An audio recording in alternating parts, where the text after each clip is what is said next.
Hello, hello, hello, and welcome to the third episode in the From Rags to Riches series, obviously presented by us, the LJ Racing Group team.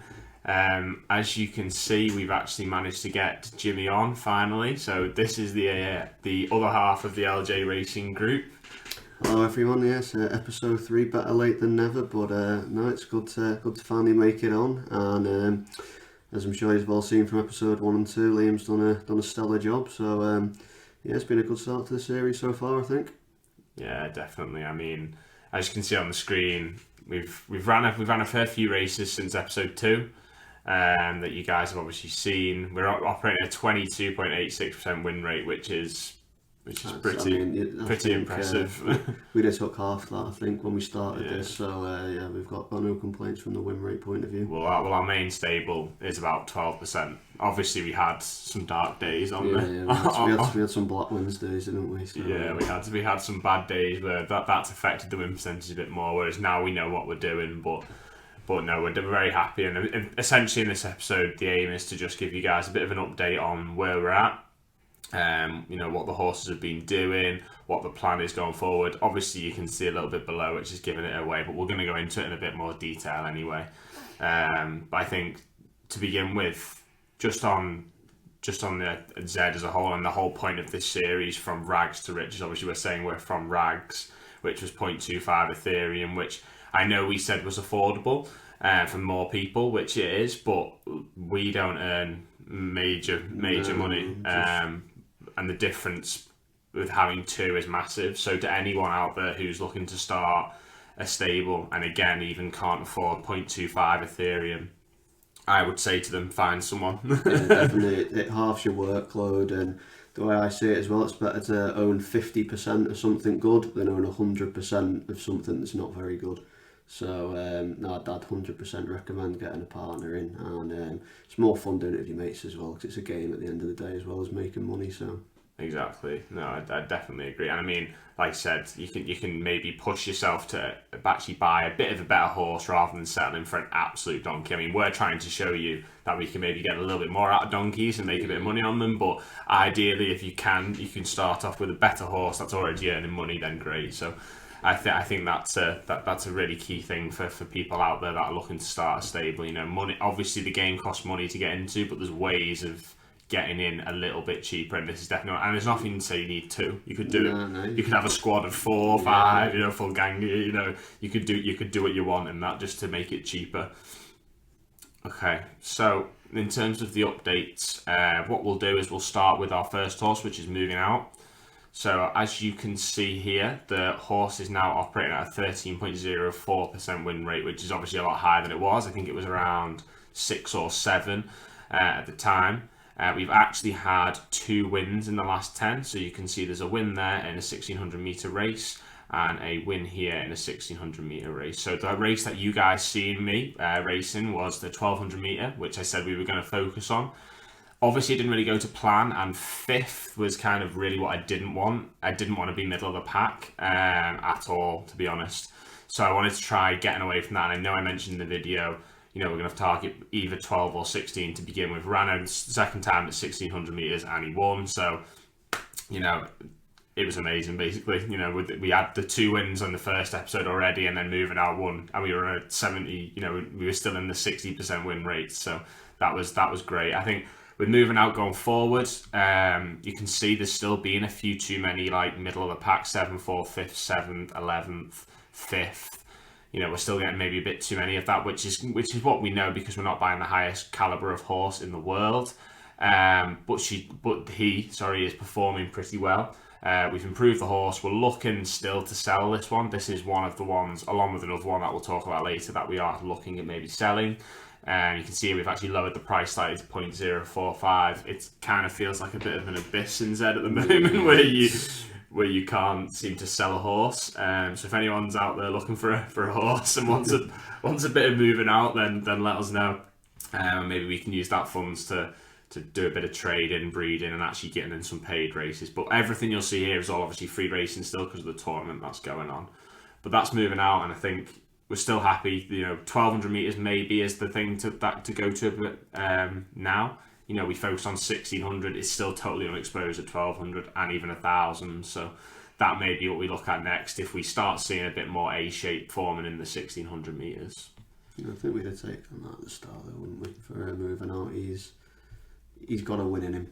That's the definitely main right. thing. With all of them, we'll touch on one maybe in a minute, which hasn't been as good. But moving out, as long as the horse, we know he can win. So if we can just replicate the winning races in the same formula, looking for them donkey races, then hopefully we can creep up. I mean, 13%, like you said, is not the worst in the world for sure.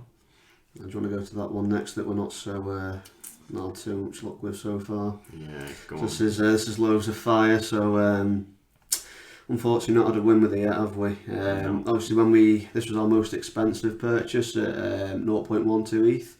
So the main thing with her was the breeding aspect. So her daughter, I think it is a bit of a tank, to put it mildly. Yeah. So this is Mian Bao. Hopefully I've not butchered that name. But I think I might have first episode too. Okay. So this has actually entered the tournament that's going on at the minute, and as you can see there, it's 114th, going to comfortably qualify, 70% place, and we own the mother of this horse. So I think the aim of the game here really is to breed another Mian Bao, and if we can, then that is definitely something we could look to get into for the next tournament with her kid, hopefully. But from a racing point of view, we are struggling. We've gone back to the drawing board a little bit with her, so looking at some exposed distances. So I think we'll get it up on the horseshoe. So I think 1200 looks to be our next protocol.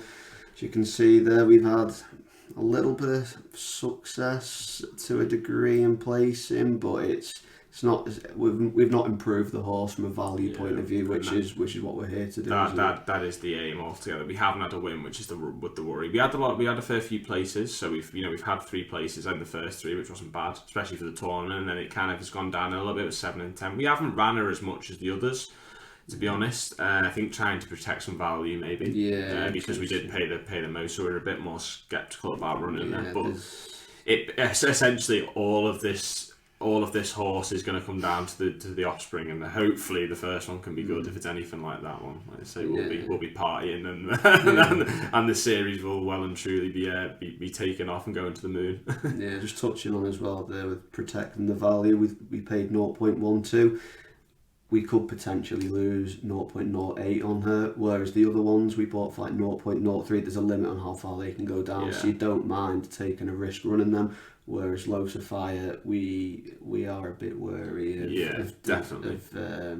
destroying her value. But she does have a selling point in the fact that the offsprings are tanked. So if she produces another good offspring, then for me straight away that price goes up, because it is a breeding game as well as a racing game anyway.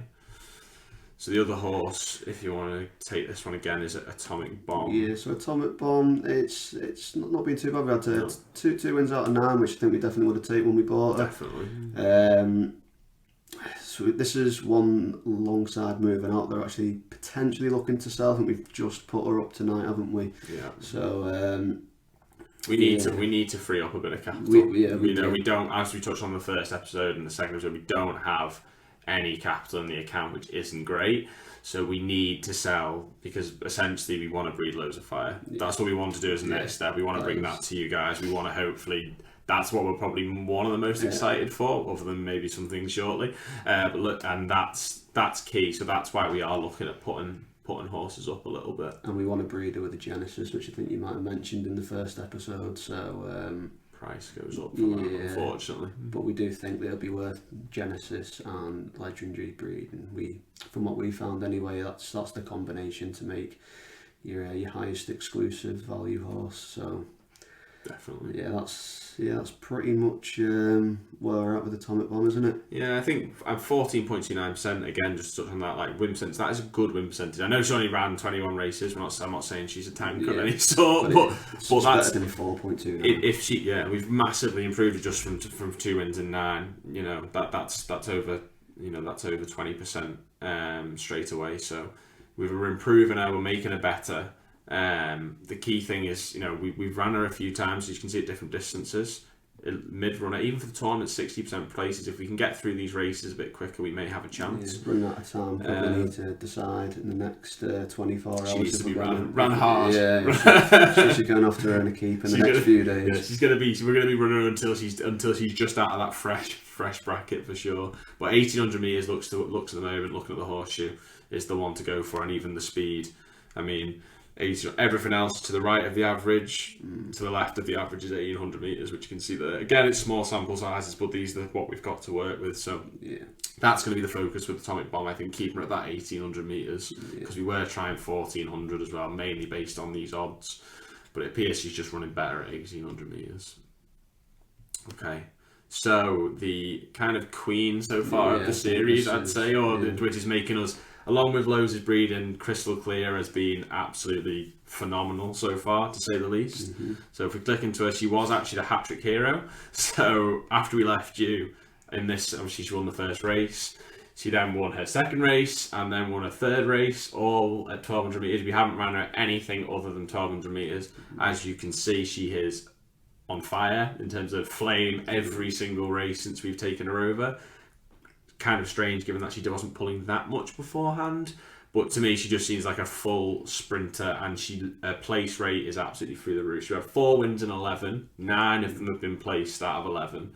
So in terms of the tournament that you guys probably know is going on at the moment, she is operating after 11 races at an 81.82% place and a 36.36% win. So you're probably going to need 55-ish%. Yeah, we've worked out roughly 17 out of 30 places should pretty much guarantee us qualification to the next round.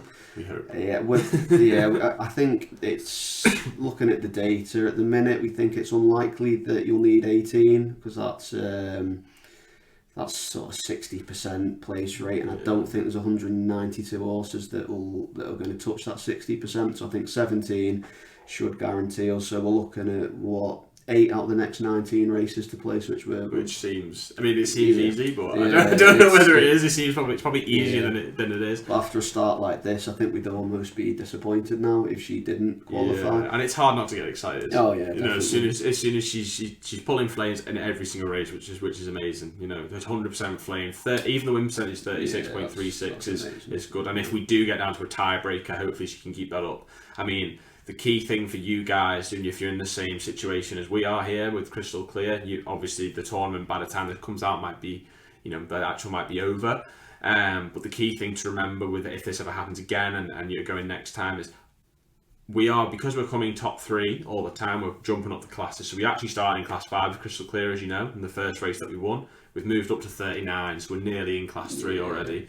So what our plan is because there's so many free races at the moment, is when she gets into class 3, I know we're not protecting the win rate the best potentially, but our aim is to get into this tournament. So what we're going to do is we're going to run at, let's look at the horseshoe, basically where we think she's come last. So 2,200 meters, for an example, she had 1 run, she came last. Or I think it was 1,600 where she had like 40 odds, 45 odds. So she obviously doesn't like that distance. So we're going to be running her in them distances because it's free, we're not losing anything, and hopefully she can come last or second last, and we can declass back down to class 4 again, and then we run at 1,200 metres, again looking for them kind of donkey races. So that's the plan. She's been the 1,200 metre queen so far. We think as well in terms of value, because obviously we want to make a profit on this horse, so we think qualifying for the next round of the tournament will create a higher value based on what we'd lose win percentage wise from declassing. So we think it's worth losing a couple of percent in order to try and qualify for this tournament. For the next round. That is the plan. If we get into it, obviously there's a big prize pool in the quarterfinals. If you come top 3, I think she will find a level. As exciting as it'll be, hopefully we can bring that to you. That would be insane if we can bring that to you. Us watching, we'll probably be sweating buckets watching it because it'll be by far the biggest race we've been in. But I think that if we can get into that, like Jimmy said, that the value just of being in it, it's a big selling point, isn't it? People are watching it, so you're going to want them horses. So I think that's the aim. If we can win the top 3 in that race, that would be insane. You are going to be running against the likes of Billions and Grandeurs and all of that. Your Z1s, your Z2s. So it's a little bit scary. From the tournament point of view, obviously, we kind of have different views a little bit. I think overall it's been a success. I love it. I think that just the fact that you can run races for free is amazing. Yeah, which was really good. Whereas I know some people I've seen on Twitter, etc. People aren't particularly happy in some quarters where the Z1s and 2s seem to be dominating an awful lot.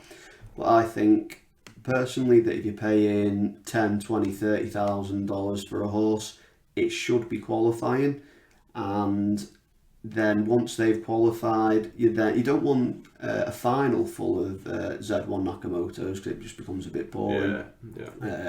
But I do think the Z1s and Z2s of the world should be, if they're half decent, qualifying for the quarterfinals, and then that's where they maybe find the level.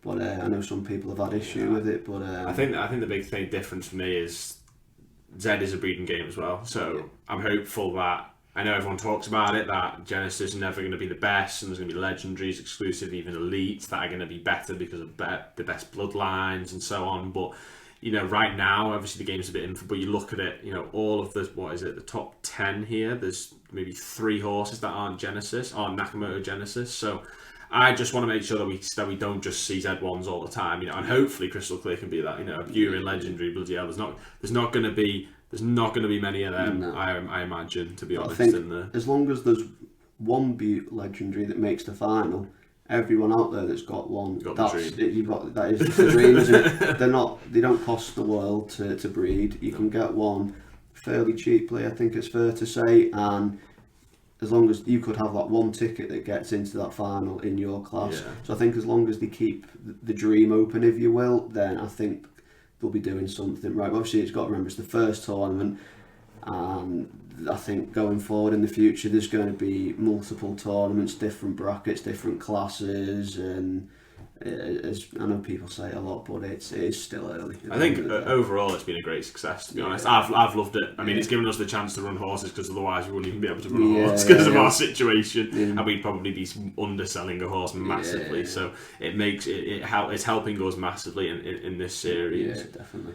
So I think that's an update on where we are. Obviously, we're not doing any races in this episode. This is solely going to be an update. So the next episode, hopefully you will be seeing some racing, and hopefully seeing Crystal Clear on her way to qualification. So if it's getting close to qualification, and she's got in the last couple of races and she just needs to place in one of them, they'll be the ones we'll try and record, and a bit of excitement, hopefully, because if we qualify, it will be absolutely amazing, to be honest. I didn't expect it at this stage. And especially, I think personally, out of the 4 horses we bought, I thought she was the least likely to qualify for a tournament, and as it's been proven wrong, really, haven't I? So it does show that there are still some rough diamonds out there. If you obviously got to be lucky, but if you do your research and you know what you're looking for, and you're running at the right distance, you can still find a bargain pretty cheaply that can take you to these tournaments, and even going forward as well, paid races. Which, for sure. It'll be interesting to see when we get to paid races how these perform. But we're improving the horses is the main thing. Loads is the only one that we're not, and that's probably the one that we're the least worried about, because we've got that breed in the back pocket, really. So hopefully we can carry on. Hopefully you found it useful, guys. Hopefully you're taking some notes and being able to improve your own horses, because that's what we're trying to do here. We're trying to help you out and provide entertainment at the same time. So thank you very much. Like if you enjoyed the video, comment again if you've got any views, anything you think we can do better, and obviously subscribe for some more content. Thank you. Bye-bye. Thanks, guys.